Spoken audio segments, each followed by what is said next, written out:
जी नमस्कार किसान भाइयों। आप सब लोगों का फिर से एक बार फिर से फार्म हाउस पे स्वागत है। आज हम यहाँ पे ये जो 30 agriculture business ideas in Hindi 2023 2023 के लिए 100% कमाने का मौका।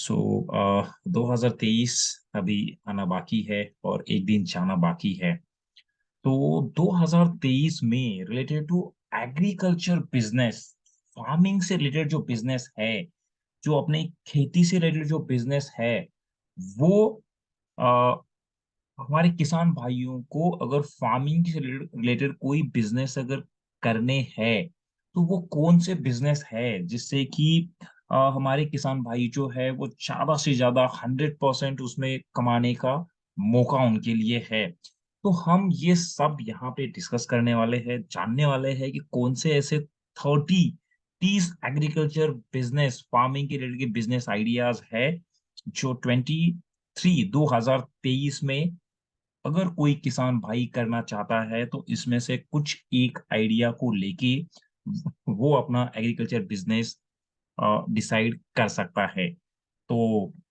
देखते हैं वो कौन से 30 एग्रीकल्चर बिजनेस आइडियाज है जो 2023 में करना बहुत प्रॉफिटेबल रहेगा एंड उसमें 100% कमाने का मौका हमारे किसान भाइयों के पास होगा। अगर वीडियो अच्छा लगा तो उसको लाइक कर लो, शेयर कर दो एंड जितना हो सकता है उतना सब्सक्राइब कर लो, ताकि और भी ऐसी इंफॉर्मेशन जो है हम हमारे किसान भाइयों के लिए लेकर आएंगे।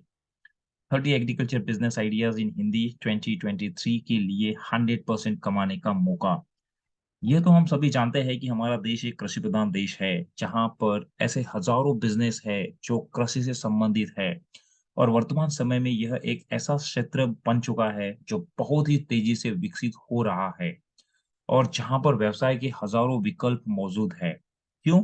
क्योंकि हम अभी ट्रेडिशनल वे से हटके मॉडर्न वे की तरफ डेवलप कर रहे हैं। तो इसके लिए जो एग्रीकल्चर एरियाज है वहां पे बहुत सारे बिजनेसेस के आइडियाज ओपन हो रहे हैं। इस क्षेत्र में बहुत से ऐसे बिजनेस है जिसे आप बहुत ही कम इन्वेस्टमेंट में शुरू कर सकते हैं, मगर इसके साथ ही कुछ ऐसे भी बिजनेस है जिनके लिए आपको एक अच्छी खासी इन्वेस्टमेंट की जरूरत होगी। अगर आपके अंदर भी एग्रीकल्चर बिजनेस को लेकर समझ, जुनून और क्षेत्र में कुछ कर गुजरने का जोश है, तो आपको इस क्षेत्र में सफल होने से कोई भी नहीं रोक सकता है। वो तो सही बात है यार, फार्मिंग में अगर आपको काम करना है तो वो जुनून, वो एक जो आपका खुद का इंटरेस्ट होना चाहिए। अगर आपकी खुद का इंटरेस्ट उसके अंदर है तो आपको वहां सफल होने से कोई भी नहीं रोक सकता है। हाँ, मगर आपका यह जानना बहुत जरूरी है कि आप एग्रीकल्चर बिजनेस आइडियाज के इस क्षेत्र में ऐसे कौन कौन सा बिजनेस आइडियाज है जिन्हें शुरू कर सकते हैं। इसलिए दोस्तों, आज के इस आर्टिकल में, आज के इस वीडियो में हम आपको कुछ ऐसे ही बेहतरीन एग्रीकल्चर बिजनेस आइडियाज बताने वाले हैं। तो चलिए शुरू करते हैं। द फर्स्ट, बीज उत्पादन। सॉरी दोस्तों, जैसा कि हमने शुरू में ही की दोस्तों, जैसे कि हमने शुरू में ही कहा था कि हमारा देश भारत कृषि प्रधान देश है। अब चाहे कितने भी कल कारखाने विकसित हो जाए और शहरीकरण तेजी से होने लगे, लेकिन फिर भी भारत एक कृषि प्रधान देश ही रहेगा। हमारे देश की सबसे बड़ी अर्थव्यवस्था कृषि पर टिकी है। आज ऐसे में अगर हमारे नौजवान बीज उत्पादन का बिजनेस करते हैं तो उनके लिए काफी फायदेमंद साबित हो सकता है। कोशिश करें कि यह बिजनेस गांव की मार्केट से जुड़ा हो। लगभग सभी किसान बीज के लिए हर बार मार्केट की ओर रुख करते हैं और उनकी बुआई का आधा से ज्यादा हिस्सा बीज पर खर्च होता है। दूसरा, उसी से कंटिन्यू, अगर आप बीज उत्पादन का बिजनेस करना चाहते हैं और चाहते हैं कि सरकार आपकी मदद करे, तो आप इसमें सरकार की मदद लेकर भी अपना बिजनेस शुरू कर सकते हैं। गवर्नमेंट के तौर तरीके को अपनाकर आप अपना बीज का बिजनेस शुरू कर सकते हैं। इसमें आपको गवर्नमेंट द्वारा जो बीज मिलेंगे उसका भी कुछ प्रॉफिट पर सेल करना होगा। इससे संबंधित ज्यादा जानकारी के लिए आप किसान सेवा केंद्र पर जाकर पता कर सकते हैं। दूसरा जो बिजनेस है वो कीटनाशक दवा। आज के दौर में युवा एग्रीकल्चर बिजनेस आइडियाज पर विचार कर रहे हैं। ऐसे में अगर कीटनाशक का बिजनेस किया जाए तो उसमें कोई नुकसान नहीं है, क्योंकि भारत में खेती किसानी पर बहुत ज्यादा जोर दिया जाता है। और अगर बिजनेस ऐसा किया जाए जिसमें नुकसान ना हो और वह काफी लंबा भी चले, तो ऐसे में कीटनाशक का बिजनेस एक बेहतर विकल्प साबित हो सकता है, क्योंकि कृषि में अब और भी नए नए तरीके शामिल हो रहे हैं। इस बिजनेस को करने के लिए आपको लाइसेंस की भी जरूरत पड़ती है। इसके लिए आप ऑनलाइन या ऑफलाइन किसी भी तरीके से लाइसेंस बनवा सकते हैं। इसमें ड्रग्स का लाइसेंस आपको मिलता है, तो दवाइयों आप अपनी दुकान पर रखेंगे। तो सेकंड ऑप्शन जो है कीटनाशक दवा। अब जाहिर है कि फसल में कीड़े ना लगे, इसलिए हर फसल के लिए कीटनाशक की आवश्यकता तो पड़ती ही है। अब चाहे वह सब्जी हो या अनाज, फल हो या फूल, सभी पर कीड़ों से बचने के लिए कीटनाशक का छिड़काव किया जाता है। ऐसे में अगर आप कीटनाशक की दुकान खोल ले और उसका प्रचार किया जाए, लोग जब इसके बारे में जान जाएंगे तो आपका बिजनेस अच्छा चलेगा। तो कीटनाशक दवा, जिस वजह से फार्मिंग में भी ये कीटनाशक दवा की जरूरत पड़ रही है, तो वो भी एक प्रॉफिटेबल बिजनेस है। थर्ड, खाद वितरक का व्यवसाय। खाद का बिजनेस किसानों से जुड़ा हुआ सबसे पुराना बिजनेस है। हमारे देश में सबसे ज्यादा धान, गेहूं और मक्का की पैदावार होती है, जिसके लिए सबसे ज्यादा खाद का इस्तेमाल किया जाता है। इसमें बहुत से लोग जो सरकारी भंडारण से खाद लेते हैं, और बहुत सारे ऐसे हैं जो बिचौलियों से खाद लेते हैं, मगर कुछ ग्रामीण लोग हैं जो स्टोर से खाद खरीदते हैं।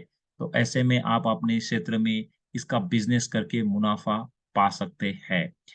बस कुछ सरकारी नियम व शर्तों का पालन पालन करके आप इसके लाइसेंस को प्राप्त कर सकते हैं, और लाइसेंस मिलने के बाद अपना खाद स्टोर खोल सकते हैं।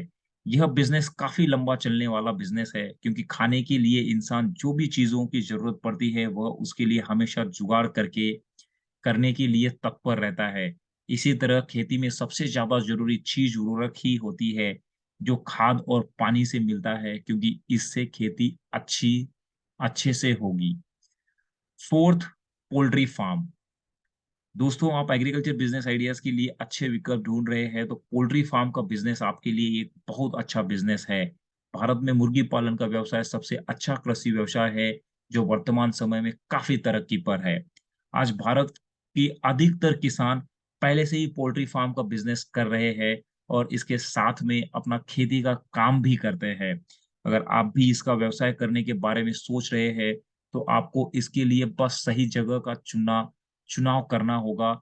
जगह काफी साफ-सुथरी और लंबी-चौड़ी होनी चाहिए, जहाँ पर आप एक साथ बहुत सारे मुर्गी का पालन कर सकें। अगर आप छोटे पैमाने पर इसका व्यवसाय कर रहे हैं, तो लगभग 50,000 रुपए से शुरुआत कर सकते हैं। शुरुआत के महीनों में आपका लागत पर आपका खर्च ज़्यादा लगेगा, लेकिन 2 से 3 महीने के बाद आपको मुनाफ़ा होने लगेगा। दिन-प्रतिदिन आप सभी देख रहे होंगे कि मार्केट में प्रोटीन युक्त खाद्य पदार्थों की माँग बहुत ज़्यादा बढ़ रही है, और इसका उत्पादन भी हो रहा है। इस लिहाज से पोल्ट्री फार्म का बिज़नेस काफ़ी अच्छा बिज़नेस है। ध्यान रहे कि इसके लिए भी लाइसेंस बनवाने की ज़रूरत पड़ती है। फिफ्थ, दुग्ध उत्पादन। दुग्ध उत्पादन का व्यवसाय छोटे और बड़े दोनों ही पैमाने पर किया जा सकता है।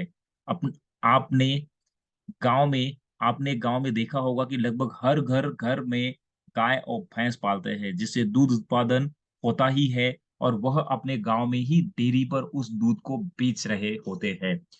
दुग्ध उत्पादन का यह सबसे छोटा स्वरूप है। अब अगर बात बड़े पैमाने की जाए, तो बड़ी-बड़ी गौशालाओं में भी जो दूध का उत्पादन होता है, वह बड़े-बड़े डेयरी फार्म से जुड़ा होता है। उससे जो मुनाफ़ा मिलता है, वह उस व्यवसाय का प्रॉफ़िट है। यह पर्यावरण के अनुकूल भी है, और हमारे पर्यावरण को किसी भी प्रकार से प्रदूषित भी नहीं करता है। दुग्ध उत्पादन के लिए भी एक लाइसेंस की आवश्यकता पड़ती है, जिसे बनवाना पड़ता है एफसीआई डिपार्टमेंट से। अगर आप आर्थिक रूप से कमज़ोर हैं और यह व्यवसाय करना चाहते हैं, तो भी आप सरकार की मदद से यह व्यवसाय कर सकते हैं। इस व्यवसाय में सरकार की तरफ से अच्छा खासा अनुदान मिलता है, जिससे काफ़ी सहायता हो जाती है।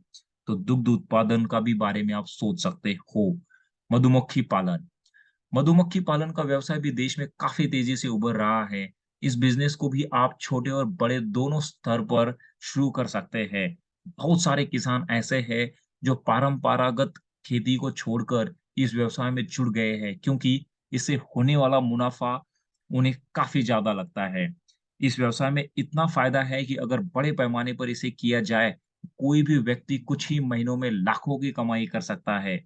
सरकार द्वारा इस व्यवसाय को लेकर कई तरह की सुविधाएँ भी दी गई है, और अगर लोन की बात की जाए, तो 2 से 5 लाख तक का लोन भी इस व्यवसाय के लिए मिल रहा है। मधुमक्खी पालन। अगर आप चाहें तो कम से कम 10 बॉक्स लेकर भी इसको शुरू कर सकते हैं। फिर उसके द्वारा आपको जो भी प्रॉफ़िट मिले, उसको वापस से इसी व्यवसाय में लगाकर इसको और बढ़ा सकते हैं। और अगर यही काम बड़े पैमाने पर करना चाहते हैं, तो कम से कम 100 बॉक्स लेकर इस काम को शुरू करें। नेक्स्ट, मछली पालन।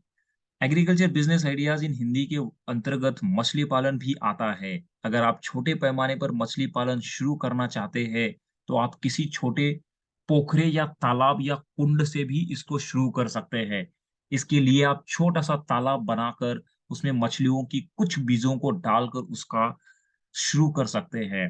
बीज का मतलब छोटे-छोटे बच्चों से है, ऐसे बच्चे जो जल्दी ही प्रजनन करते हो और अपने जैसे बहुत सारे बच्चे पैदा कर सकते हैं। इसमें आपको बहुत सारी वैरायटी मिल जाएगी, जिसे आप आसानी से अपने तालाब के ज़रिए मार्केट तक पहुँचा सकते हैं। इसके लिए आपको मार्केट के बारे में भी पता करना पड़ेगा। हर जगह अपनी एक अलग मार्केट होती है, जहाँ पर नॉन-वेज सेल होता है। आप वहाँ पर पता करके अपनी मछलियों को डायरेक्ट मार्केट तक पहुँचाने का काम कर सकते हैं। फिश फार्मिंग लोगों को जॉब देने का भी एक अच्छा अवसर प्रदान करती है। आप 1-2 वर्कर रखकर अपने काम को और भी अच्छी और सफाई से करवा सकते हैं। तो मछली पालन भी एक अच्छा बिज़नेस आइडिया है। मिट्टी परीक्षण केंद्र। अगर आप ग्रामीण क्षेत्र से जुड़े हुए हैं और कोई नया व्यवसाय या रोजगार की तलाश में हैं, तो ऐसे में मिट्टी परीक्षण का यह बिज़नेस आपके लिए काफ़ी लाभदायक होगा। आप अपनी ज़मीन पर मिट्टी परीक्षण केंद्र खोलकर भी ना सिर्फ आप बिज़नेस कर सकते हैं, बल्कि अन्य लोगों को भी रोज़गार के अवसर प्रदान कर सकते हैं। आज के समय में लोग आधुनिक तरीकों पर विश्वास करना शुरू कर चुके हैं, अच्छी बात है। और मशीनरी तरीके से खेती करना भी सीख चुके हैं। मगर हर ज़मीन खेती के लिए उपजाऊ नहीं होती और सब में कोई ना कोई परेशानी बनी रहती है, जिसका पता उसकी मिट्टी के परीक्षण से ही हो पाता है।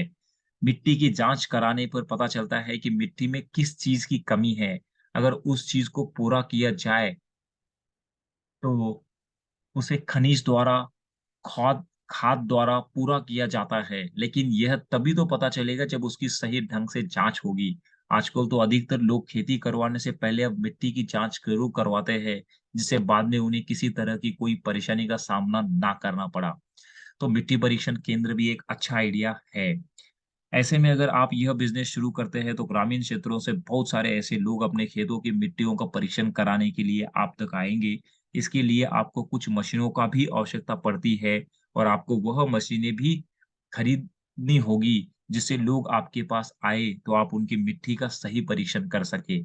इसके लिए सोइल टेस्ट लैबोरेटरी आप खोल सकते हैं, और गाँव के एरिया में इसका डिमांड हमेशा देखने को मिलता है। फूलों की खेती फूलों की खेती उद्योग बहुत पहले से ही चला रहा है, लेकिन हम पहले के ज़माने में सिर्फ माली ही फूलों की खेती किया करते थे, लेकिन अब यह ट्रेंड बदल गया है। अब जिनके पास भी अच्छे खासे उपजाऊ खेत है, वह फूलों की खेती पर जोर देने लगा है, क्योंकि फूलों की खेती 12 महीने करके वो अच्छी रकम प्राप्त कर सकते हैं। और फूलों के अनुसार अब फूलों की खेती बहुत ही वैश्विक पैमाने पर हो रही है, क्योंकि लोग अब हर त्योहार पर, हर फंक्शन में फूलों की सजावट पर विशेष जोर देने लगे हैं, जिससे मार्केट में फूलों की माँग बढ़ रही है, और उसी के अनुसार उत्पादन भी बढ़ रहा है। हमारे देश से ज़्यादा विदेशों में इन फूलों की माँग है। ऐसे में यह फूलों की खेती करके उसका आयात बाहर के देशों के लिए भी किया जा सकता है। ऐसे में अगर आप फूलों की खेती करने के बारे में सोच रहे हैं, तो आप इसकी खेती एक प्लानिंग के तौर पर करके अपने और लोगों को भी इसमें लगाकर अच्छा मुनाफ़ा प्राप्त कर सकते हैं और मार्केट के बारे में सर्च करके इसके लिए पार्टी, शादी मेकर्स को भी खोजें, जो हमेशा आपके फूलों को उचित दाम में खरीद कर इस्तेमाल कर सके। तो फूलों की खेती का भी आप सोच सकते हो।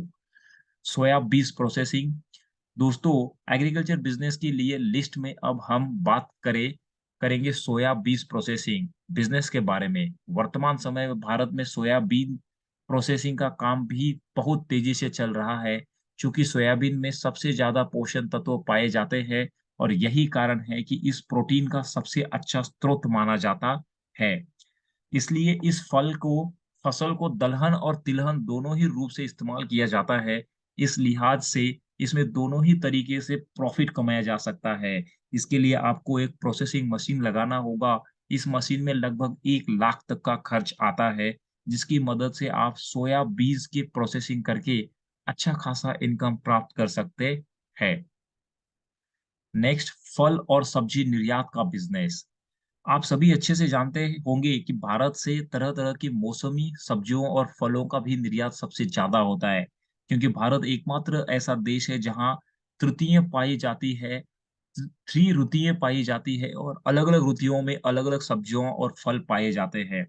ऐसे में हर तरह की मौसमी सब्जियाँ और फल भारत से निर्यात तो होता ही है और भारत में उपयोग भी सबसे ज़्यादा होता है।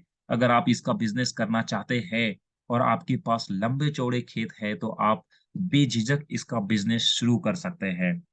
इसके लिए आपको कृषि वैज्ञानिकों की ज़रूरत पड़ेगी, जो आपको तरह-तरह के सब्जियों और फल बोने के लिए उचित और अनुकूल वातावरण के बारे में अच्छे से समझा सके।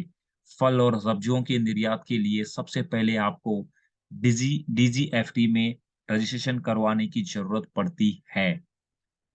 इसके अलावा एएनएफ-2ए फॉर्म भी फिल करना पड़ता है और उसके बाद अपनी पैन और आधार का डिटेल्स के साथ कुछ पैसे जमा करने पड़ते हैं। जैसे आपको अप्रूवल मिल जाता है, अप्रूवल मिलने के बाद आप इसका निर्यात शुरू कर सकते हैं। नेक्स्ट, फल और सब्जी कोल्ड स्टोरेज का व्यवसाय। अगर आप एग्रीकल्चर बिज़नेस में अच्छा इन्वेस्टमेंट कर सकते हैं, तो आपको इस एग्रीकल्चर बिज़नेस आइडिया के बारे में ज़रूर सोचना चाहिए, क्योंकि अन्य व्यवसायों की तुलना में यह काफ़ी लंबा चलने वाला व्यवसाय है और एक बार इन्वेस्टमेंट काफ़ी ज़्यादा लगता है, लेकिन उसके बाद रिटर्न बहुत अच्छा मिलता है। कोल्ड स्टोरेज में पोल्ट्री फार्म से लेकर फल सब्जियों और कई तरीके की केमिकल का भी अलग-अलग तरह का स्टोरेज होता है। इसके लिए आपको सबसे पहले एक ऐसी बड़ी जगह की तलाश करनी है, जिससे आप स्टोरेज में बदल सकते हैं। फिर ऐसे इंटीरियर मेकर को हायर करना होगा, जो आपके स्टोरेज को अच्छे से तैयार कर सके और उसके बाद आपको इसके लिए मशीन लेने होंगे। इसके साथ ही सरकार को इसका लाइसेंस भी प्राप्त करना होगा। पानी और बिजली का अच्छा मैनेजमेंट भी करना होगा, जिससे कोल्ड स्टोरेज के सामने की सड़ने और खराब होने की स्थिति ना उत्पन्न हो, क्योंकि कोल्ड स्टोरेज में रखे सामानों और उनके रखरखाव की इसकी पूरी ज़िम्मेदारी आपकी होती है। टोकरी बनाना टोकरी बनाने का व्यवसाय खास तौर पर ग्रामीण इलाकों में इस तरह के व्यवसाय ही बहुत अच्छे चलेंगे। पहले के ज़माने में टोकरियाँ बस कुछ सामान रखने के काम में आता था, लेकिन अब लोगों की बदलती जीवन शैली और फैशन में सभी लोग साज़ो-सामान के लिए टोकरी खरीदा करते हैं। गिफ्ट मेकिंग बास्केट बनाना एक बहुत अच्छा आइडिया है। इसमें लागत बहुत कम लगती है, क्योंकि यह बिज़नेस ₹10,000 से शुरू हो सकता है। इसके लिए आपको बहुत बड़ी जगह की भी आवश्यकता नहीं पड़ेगी और आप चाहे तो इसको अपने घर से भी शुरू कर सकते हैं। अगर आप क्रिएटिव माइंड के व्यक्ति हैं, तो आपके लिए यह एक बहुत ही अच्छा और क्रिएटिव एग्रीकल्चर बिज़नेस साबित हो सकता है। अपनी क्रिएटिविटी को यूज़ करके आप आपस में बेहतर डिज़ाइन बना सकते हैं, जो लोगों को लुभा सके। आजकल चाहे कोई भी फंक्शन हो, शादी हो, तिलक हो, एंगेजमेंट हो, लोग फल-फ्रूट को भी गिफ्ट बास्केट में ही पैक करके लोगों को देते हैं। ऐसे में मार्केट में गिफ्ट बास्केट की मांग बहुत ज़्यादा बढ़ रही है। आपको अपना बिज़नेस अच्छा चलाने के लिए मार्केट से ऐसे फल-फ्रूट विक्रेता से संपर्क करना होगा, जो इस तरह की बाँस की टोकरियों में फल-फ्रूट बेचते और पैक करते हैं। नेक्स्ट, कृत्रिम खाद उत्पादन। दोस्तों, वर्तमान समय में लोग ऑर्गेनिक खेती की तरफ लोग तेजी से बढ़ रहे हैं और कृमि खाद्यों की मांग बहुत तेजी से बढ़ रही है और आप इसका उत्पादन करने भी अपना करके भी अपना अच्छा व्यवसाय शुरू कर सकते हैं। इसकी ज़रूरत है एक्सपोर्ट्स, किराए की बिना इनके बारे में आप समझे यह काम नहीं कर पाएँगे। एक्सपर्ट्स किराए की बिना केंचुआ मिट्टी की उर्वरक शक्ति को बहुत तेजी से बढ़ता है। केंचुओं से बना हुआ खाद फसल के लिए बहुत अच्छा होता है और बाजार में इसके लिए अच्छी कीमत भी प्रदान की जाती है। इस बात का ध्यान रखिए कि केंचुओं का पालन अलग चीज है और चीजों से खाद बनाना अलग चीज है। इसकी खाद का प्रयोग सभी तरह के फल, फूल और फसल में किया जाता है। इसको लगाना बहुत आसान है। इसमें किसी प्रकार की दुर्गंध या बदबू भी नहीं पैदा होती है। और यह मिट्टी की जल निकासी की क्षमता में सुधार करने की पूरी कोशिश करने के साथ ही मिट्टी की गुणवत्ता को बहुत बढ़ाता है। इसको बनाने के लिए किसी भी प्रकार के बायोग्रिड कचरे का इस्तेमाल किया जा सकता है। इसके लिए आपको अच्छी खासी जमीन की आवश्यकता पड़ती है, जहाँ पर आप इसकी खेती कर सके। इसके साथ ही अच्छी मार्केट की भी तलाश करनी पड़ेगी, जहाँ पर आपके इन कृमि कंपोस्ट को खरीदा जा सके। बीज भंडारण और खेती से संबंधित सामान जहाँ पर भी बिकता हो, आप उसके अलग-बगल की मार्केट बना सकते हैं। लोगों तक अपनी पहुँच बनाकर आप इसमें अच्छी खासी प्रॉफ़िट प्राप्त कर सकते हैं। सिंचाई मशीन सप्लाई। अब हमारे कृषि के क्षेत्र में भी बहुत सारे नए-नए यंत्र आ गए हैं। जैविक खेती से संबंधित यंत्र हो या फिर सिंचाई से संबंधित इंस्ट्रूमेंट हो। पहले के ज़माने में एक ही पंप, ट्यूबवेल से कई सारे खेतों का पानी दिया जाता था। लेकिन अब इतने सारे यंत्र आ गए हैं कि बजट का मद्देनज़र रखते हुए अधिकतर लोग पंप खरीद रहे हैं। अगर बात की जाए सिंचाई मिशन मशीन यानी कि बोरिंग के सामान की बिज़नेस की, तो यह ग्रामीण क्षेत्र हो या फिर शहरी, हर जगह बहुत ही अच्छे और प्रॉफ़िट में चलने वाला बिज़नेस है। इसके साथ-साथ सिंचाई की और भी कई सारी नई मशीनें हैं, जिसको स्टॉक में रखकर आप इसका बिज़नेस शुरू कर सकते हैं। यदि मशीन की बात करें, वो भी सिंचाई की, तो सबसे ज़्यादा बिकने वाला पंप 8 एचपी का डीज़ल इंजन पंप है और इन सभी मशीनों की लागत तो बहुत ज़्यादा है। अगर आपके पास इतनी लागत ना हो, तो आप एग्रीमेंट के तौर पर भी इन मशीनों का बिज़नेस कर सकते हैं। ऑर्डर आने पर आप उनसे कॉन्टैक्ट कर यह मशीनें मँगाकर अपने कस्टमर को दे सकते हैं। इसके साथ ही 3 इंच का 5-5 हैंड फार्म, ऑन फार्म भी आजकल मार्केट में काफ़ी ट्रेंड में है। इसके साथ ही उच्च दबाव के साथ खेतों में सिंचाई करने वाली बहुत सारी ऐसी मशीनें हैं, जो कम दाम में ग्रामीणों को मुहैया कराई जा सकती है। इसके साथ पीवीसी पाइप और बोरिंग के संबंधित अन्य सभी सामान का जो ग्रामीण क्षेत्र में खेती में खेतों में इस्तेमाल होता है, वह सभी वह सब भी बेच सकते हैं। इसके लिए अगर बजट की बात की जाए तो शुरुआत में आप लगभग 30 लाख तक का बजट लेकर चल सकते हैं और आपको ऐसी बड़ी जगह की तलाश करनी होगी जहां अगल-बगल की कई सारे गांव मार्केट के पास हो, बाजार होने के साथ ही आपकी दुकान के अगल-बगल बीज और कृषि संबंधित सारे बिकते हैं। अदरक तेल उत्पादन, अगर आप कृषि पर आधारित है, एग्रीकल्चर बिजनेस आइडिया संबंधित ही अपना करियर बनाना चाहते हैं, तो आप अदरक के तेल का व्यवसाय के बारे में भी सोच सकते हैं। आजकल कई सारी बीमारियों के इलाज के रूप में अदरक के तेल का इस्तेमाल हो रहा है, जिसको बनाने के लिए ताज़ा और कच्ची अदरक का इस्तेमाल होता है और इसे कैंडी के रूप में पकाकर बनाया जाता है। वर्तमान समय में कई सारे आयुर्वेदिक पेय पदार्थों में भी उसका इस्तेमाल हो रहा है, चाहे वो बॉडी स्लिम करने का ऑयल हो या कोई ऐसा लिक्विड हो जिसे लोग पी रहे हैं। आपके फैट को बर्न करने के लिए उसमें भी इसका इस्तेमाल हो रहा है। इसलिए इसकी माँग भी मार्केट में बहुत ज़्यादा है। शुरुआत में आपको इसका तेल निकालने के लिए एक मशीन लगाने की आवश्यकता है, जिसकी सहायता से आप अदरक के तेल को निकाल सकें और उसका उत्पादन कर सकें। सूरजमुखी तेल उत्पादन। दोस्तों, सूरजमुखी का फूल देखने में जितना सुंदर होता है और इसके बिज़नेस में उतना ही भी ज़्यादा प्रॉफ़िट भी होता है। आज गाँव में बहुत सारे लोग सूरजमुखी के फूल की बहुत बड़े पैमाने पर खेती करते हैं और जैसे-जैसे उसका फूल मुरझाने लगता है और पत्तियाँ झड़ जाती है, तब तक उसका बीज भी पक चुका होता है। फूल के बीच का हिस्सा जो काफ़ी चौड़ा और कठोर होता है, वही होता है सूरजमुखी का बीज और उसी बीज से निकाला जाता है सूरजमुखी का तेल, जिसका मार्केट प्राइस आम तेल के मुकाबले बहुत ज़्यादा होता है। इसका तेल विटामिन ई की मात्रा का बहुत बड़ा स्रोत होता है। विटामिन ई से संबंधित जो भी चीज़ें, दवाइयाँ या अन्य चीज़ें बनती है, उसमें इसका प्रयोग किया जाता है। आप चाहे तो सिर्फ़ इसकी खेती करके इसके तेल को चक्की से भी निकलवा करके मार्केट में बेच सकते हैं। सोयाबीन उत्पादन। आपने सोयाबीन के खेती के बारे में तो ज़रूर सुना होगा और अब मार्केट में हरा सोयाबीन भी काफ़ी बिकता है। यह सिर्फ़ तेल ही नहीं बल्कि दूध, पनीर, बिस्कुट इत्यादि सभी चीज़ों में इसका इस्तेमाल होता है। अधिकतर महानगरों में सोया उत्पादों की माँग दिन पर दिन बढ़ती ही जा रही है क्योंकि इसमें बहुत अधिक मात्रा में प्रोटीन पाया जाता है। इसलिए अधिकतर किसान भाइयों को सोयाबीन की खेती में बहुत फ़ायदा हो रहा है। कुछ ऐसे भी हैं जो सोयाबीन को डायरेक्ट मार्केट में नहीं बेच रहे हैं, बल्कि अलग-अलग तरह के प्रोडक्ट को बनाकर मार्केट में बेच रहे हैं, जिससे उनको ज़्यादा प्रॉफ़िट हो रहा है। सोयाबीन को सुखाकर, पीसकर आटा बनाकर भी इस्तेमाल कर रहे हैं। आप भी करके अच्छा खासा पैसा कमा सकते हैं। सोयाबीन की खेती करने के लिए आपको बहुत बड़ी ज़मीन की आवश्यकता पड़ेगी और ख़ासकर कि गर्म जगह जहाँ पर गर्मी अधिक हो, वह जगह बहुत अच्छी पड़ेगी।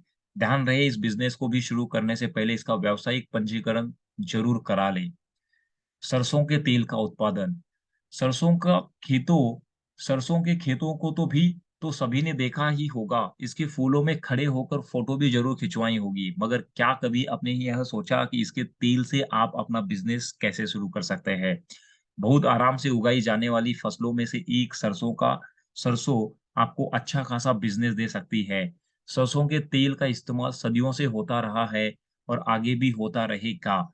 इसका बिज़नेस कभी भी रुकने वाला नहीं है। क्योंकि इंसान खाना तो हमेशा ही खाएगा और जब तक रहेगा इस तेल का उपयोग अपने दैनिक जीवन में करता रहेगा।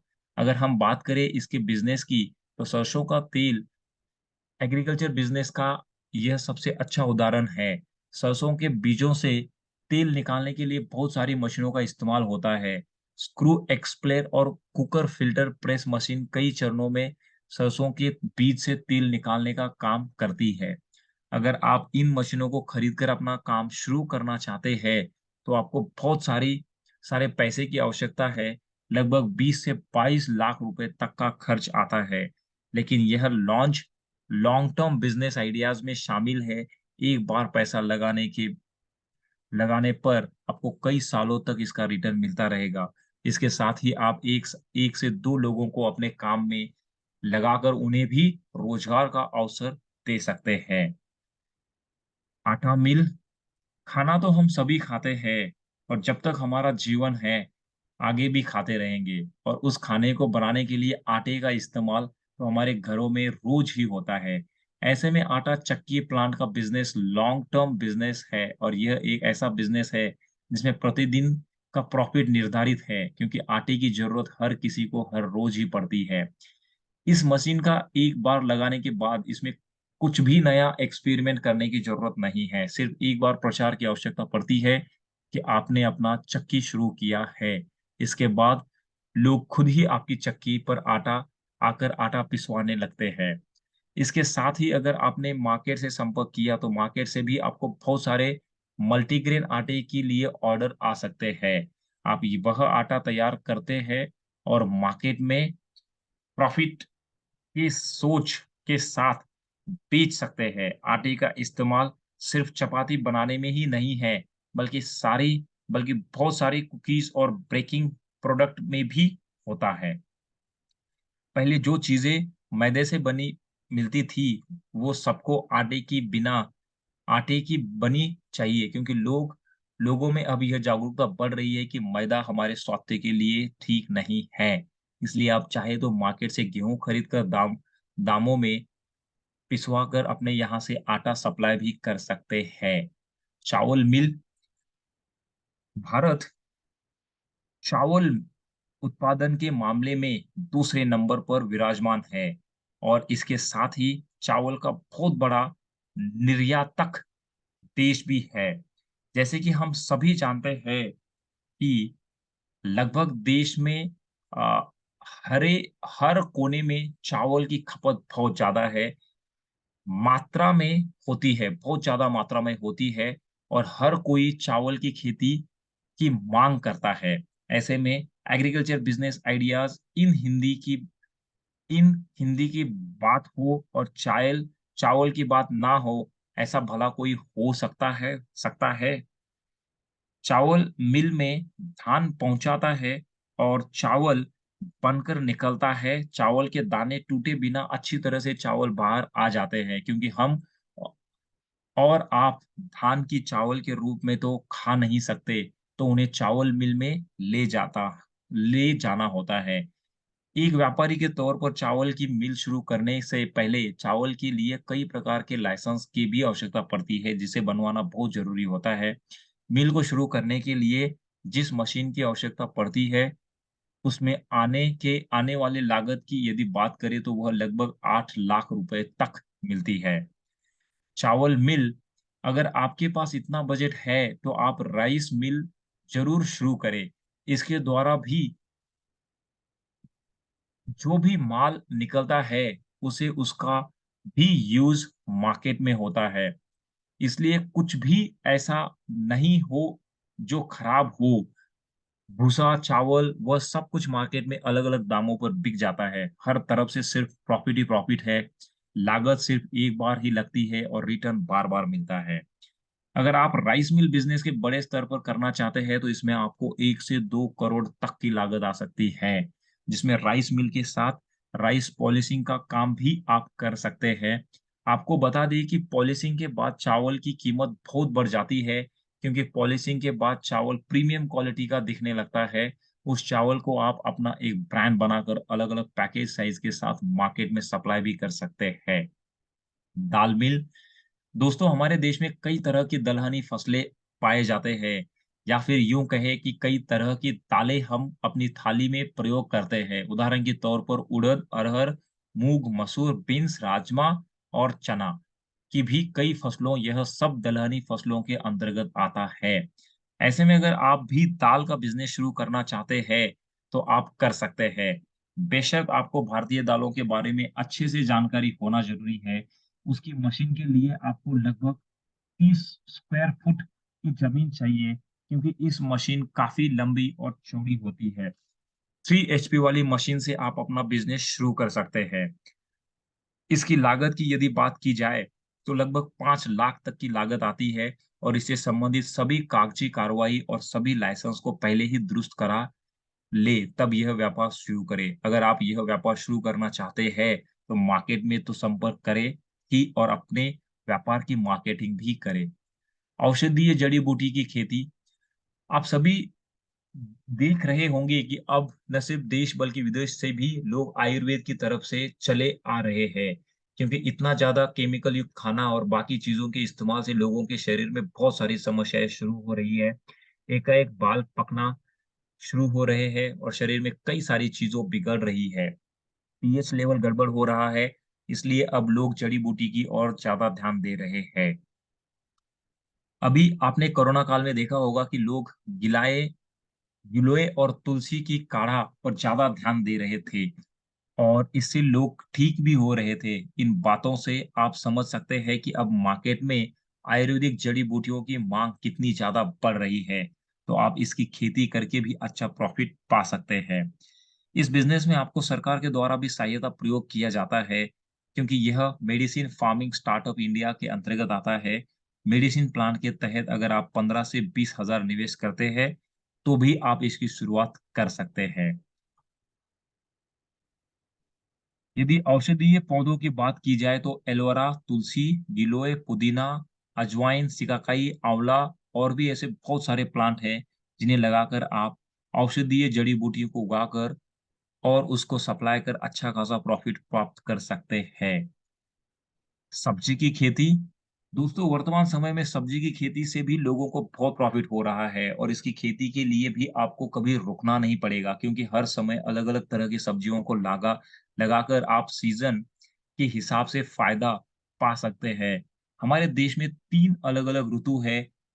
ऋतु में होती है जिसके अनुसार हर ऋतु के अलग-अलग फल और सब्जी होती है। ऐसे में अगर आप बड़े पैमाने पर इसका व्यापार शुरू करते हैं, तो आप इसका प्रॉफ़िट पा सकते हैं। इसके लिए आपको ज़रूरत पड़ेगी बड़े खेतों की और अच्छे मार्केट की, जहाँ पर आप अपने सब्जियों को बेच सकें। शुरुआत में आप इतना व्यापार छोटे पैमाने पर कर सकते हैं, पर जैसे-जैसे आपका प्रॉफ़िट बढ़ता जाए, आप इसे बड़े पैमाने पर बड़ी-बड़ी मेडियों पर बेचकर अच्छा पैसा कमा सकते हैं। इस व्यापार में आपको हमेशा सजग रहने की आवश्यकता है। समय-समय पर पानी देना, खाद डालना और कटाई-बुवाई की इसको बहुत ज़्यादा ज़रूरत पड़ती है। पशुधन चारा उत्पादन। मित्रों, खेती किसान जो होते हैं वह अपनी खेती के लिए अतिरिक्त पैसा या उसमें उगने वाला पैसा निकालने के लिए भी पशुओं को पालते हैं और उनसे जो दूध निकलता है, उन्हें मंडियों से बेचते हैं। उससे मिलने वाले पैसों को वह खेती में ही लगाते हैं। गाँव और शहर दोनों ही जगह अगर आप देखा जाए तो पशुधन चारा का बिज़नेस काफ़ी तेज़ी से बढ़ रहा है। पशुधन चारा पशुओं को सभी तरह के प्रोटीन और वह सभी ज़रूरत तत्व प्रदान करता है जो इन्हें घास या बाकी हरी चीज़ों से नहीं मिल पाता। पशुधन में सभी तरह के अनाज को चोकर और भूसी मिला होता है। अगर आप छोटे पैमाने पर अपना बिज़नेस शुरू करना चाहते हैं, तो हाथ से चलाने वाली कई तरह की मशीन आती है, जो पशुधन चारा को बनाते हैं और अगर बड़े पैमाने पर करना चाहते हैं, तो इतनी बड़ी-बड़ी मशीनें आती हैं, जिन्हें लगाकर आप पशु चारा बना सकते हैं और मार्केट में पहुँचा सकते हैं और अच्छा प्रॉफ़िट पा सकते हैं। चाय उगाना, हमारे देश में चाय की कितनी महत्व है, इससे तो आप सभी वाकिफ़ हैं।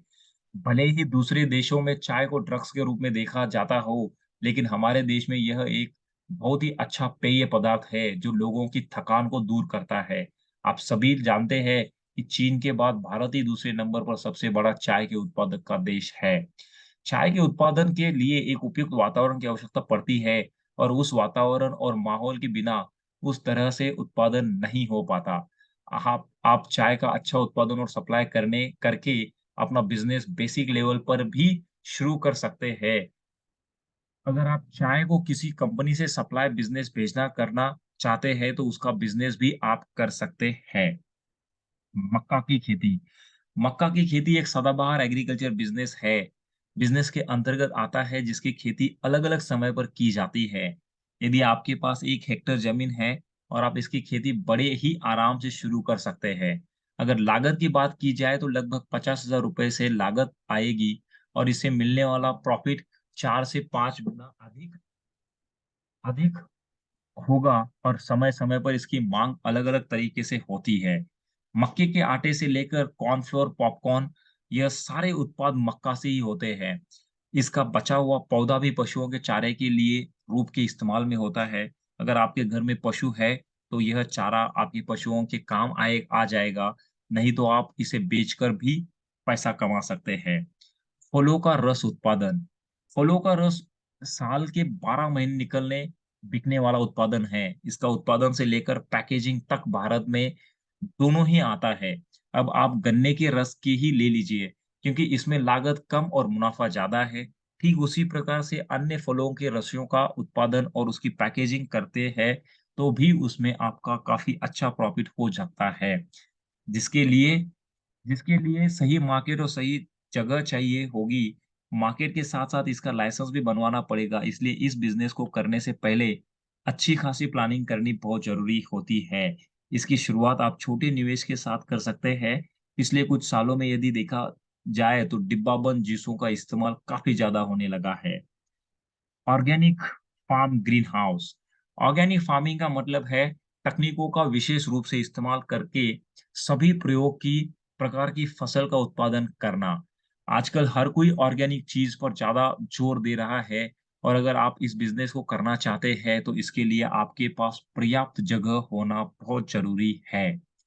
अगर आपने इसके लिए अच्छी लोकेशन ढूँढ ली, तो आप अपनी फसलों को पैदावार काफ़ी अच्छे से कर पाएँगे। बिज़नेस शुरू करने से पहले इसका कानूनी रजिस्ट्रेशन करवाना भी बहुत ज़रूरी होता है। बिना इसके आप अपना बिज़नेस शुरू नहीं कर सकते। इसके लिए एफएसएसएआई का लाइसेंस बनवाना पड़ता है और यह एक ऐसा बिज़नेस है जिसमें आपको कई लोगों की मदद की ज़रूरत पड़ेगी। ऑर्गेनिक ग्रीन हाउस बिज़नेस में तकनीक का इस्तेमाल करके फसलों का अच्छा उत्पादन किया जाता है और इसकी पैकेजिंग को भी अच्छी व्यवस्था की जाती है, ताकि उसको मार्केट तक पहुँचाया जा सके। And last, hydroponic retail store business. यह विधि एक ऐसी विधि है जिसमें फसलों को बिना मिट्टी के पैदा किया जाता है और वर्तमान समय में इस तकनीक का इस्तेमाल इन दिनों काफ़ी तेज़ी से हो रहा है। बढ़ती माँग के साथ लोग इस प्रकार के ग्रीन हाउस बनाने के लिए अच्छी खासी जगह के को खरीद रहे हैं और अपने बिज़नेस को शुरू कर रहे हैं। यदि इस विधि की बात की जाए, तो इसमें पानी के साथ ही पौधे में वह सभी पोषक तत्व दिए जाते हैं, जो मिट्टी में उन्हें मिलते हैं। हाइड्रोपोनिक का बिज़नेस स्टार्ट करने से पहले इसे संबंधित मशीन और उपकरण को खरीदने की आवश्यकता पड़ती है। उनकी पौधों को इंडोर प्लांट भी कहा जा सकता है। वह बंद दरवाजे के अंदर भी अच्छे से उगाए जा सकते हैं, लेकिन ये बिज़नेस शुरू करने से पहले इसका पूर्व शिक्षण लेना बहुत ज़रूरी है, क्योंकि बिना प्रशिक्षण आप ये बिज़नेस नहीं कर पाएँगे। सबसे ज़रूरी सबसे ज़रूरी है इसके लिए जगह उचित उचित जगह बहुत ज़रूरी है। फिर इसकी रिटेलिंग के लिए आप हाइड्रोपोनिक्स रिटेल स्टोर का रजिस्ट्रेशन करवाएँ, जिसके बाद सप्लायर का चयन करें और मार्केट का भी नियोजन करें। इसके साथ ही अधिकतर लोगों को इसके फ़ायदे के बारे में समझाएँ और इससे कैसे किया जा सकता है, इससे भी बताएँ ताकि वह भी अपने यहाँ ऐसे बिज़नेस को शुरू कर सके। निष्कर्ष, आज एग्रीकल्चर एक ऐसे व्यापक क्षेत्र के रूप में सामने आ रहा है, जहाँ बिज़नेस की असीम संभावनाएँ हैं और इसके साथ ही उत्पादन और सप्लाई करने के लिए एक बहुत ही बेहतरीन और बड़ा मार्केट मौजूद है। अगर आप एग्रीकल्चर से संबंधित जानकारी रखते हैं और इस क्षेत्र में बिज़नेस करने के बारे में सोच रहे हैं, तो आप उपरोक्त एग्रीकल्चर बिज़नेस आइडियाज़ इन हिंदी में से किसी भी बिज़नेस को शुरू कर सकते हैं। आज के इस आर्टिकल में हमने आपको एग्रीकल्चर बिज़नेस आइडियाज़ से संबंधित जानकारी प्रदान करने की कोशिश की है। उम्मीद है आपको हमारा आज का ये वीडियो बेहद पसंद आया होगा। ऐसे ही ज्ञानवर्धक वीडियोज़ को देखने के लिए आप हमारे चैनल के साथ जुड़े रहिए। दैट्स ऑल किसान भाइयों, 30 एग्रीकल्चर बिज़नेस आइडियाज़ इन हिंदी भी 2023 के लिए 100% कमाने का मौका है। इसमें से जो भी बिज़नेस आपको लगता है कि आप कर सकते हो, सही है, तो उस बिज़नेस के बारे में आप सोच सकते हो और उसके लिए उस बिज़नेस के लिए आप जुड़ सकते हो और 100% आप प्रॉफ़िट कमाने का सोच सकते हो। सो धन्यवाद किसान भाइयों, ये वीडियो एंड तक देखने के लिए। आशा है कि इसमें से कुछ बिज़नेस आइडियाज़ आपको पसंद आए होंगे और इससे आप कुछ बिज़नेस करने के बारे में सोच सकते हो। वीडियो अच्छा लगा होगा तो उसको लाइक करो, जितना हो सकता है उतना फार्मर भाइयों के साथ शेयर करो ताकि उनको भी कुछ और आइडियाज़ मिल जाए एंड हमारे यूट्यूब चैनल को सब्सक्राइब करो ताकि और भी ऐसे न्यू कांसेप्ट हम आप लोगों के लिए लेके आएँगे। सो धन्यवाद, जय जवान, जय किसान।